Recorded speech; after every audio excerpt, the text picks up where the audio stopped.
Bayangkan kalau kamu punya uang, tapi tidak tahu harus diapakan. Mau ditabung, takut inflasi. Mau belanja, sebentar habis. Nah, disinilah pentingnya memahami investasi, keuangan dan moneter. 3 hal yang membentuk pondasi ekonomi negara, dan juga dompet kita sendiri. Investasi adalah proses menanamkan modal dengan harapan mendapatkan keuntungan di masa depan. Dalam Islam, investasi bukan hanya soal untung, tapi juga soal berkah dan manfaat sosial. Ada beberapa jenis investasi, jangka pendek, seperti deposito, saham, dan forex. Jangka panjang, seperti properti, reksadana, dan emas. Namun Islam menegaskan, tidak semua investasi boleh dilakukan.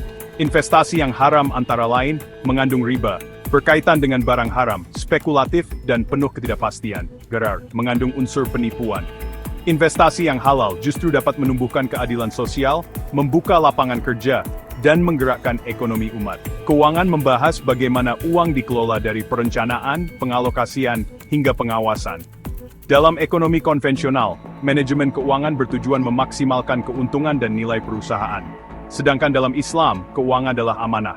Pengelolaannya harus bebas dari riba, transparan, berdampak sosial seperti lewat zakat, infak, dan wakaf. Manajemen keuangan Islam tidak hanya mengejar profit, tapi juga keberkahan dan kesejahteraan bersama. Kebijakan moneter adalah strategi yang dilakukan oleh bank sentral untuk menjaga kestabilan nilai uang, harga barang, dan pertumbuhan ekonomi. Ada 2 jenis kebijakan, ekspansif, untuk menambah uang beredar saat ekonomi lesu, kontraktif, untuk mengurangi uang beredar saat inflasi tinggi. Alat-alat kebijakan moneter antara lain, operasi pasar terbuka, suku bunga, cadangan wajib bank, imbauan moral kepada pelaku ekonomi. Dalam Islam, instrumen moneter harus sesuai syariah. Digunakan instrumen seperti sukuk, zakat, dan pengaturan ekonomi berbasis akad syariah untuk menghindari riba dan spekulasi. Investasi, keuangan, dan moneter adalah satu kesatuan. Investasi butuh dana disediakan oleh sistem keuangan. Sistem keuangan dipengaruhi oleh kebijakan moneter. Kebijakan moneter menciptakan iklim ekonomi stabil agar investasi bisa tumbuh. Jika kebijakan moneter tidak tepat, sistem keuangan bisa goyah, dan investasi pun lesu.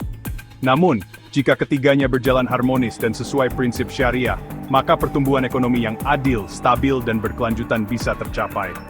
Dengan memahami ketiga hal ini, kita tidak hanya menjadi pribadi yang melek finansial, tapi juga bagian dari solusi ekonomi umat. Dalam Islam, ekonomi bukan soal kaya sendiri, tapi soal keberkahan, pemerataan, dan kemaslahatan bersama.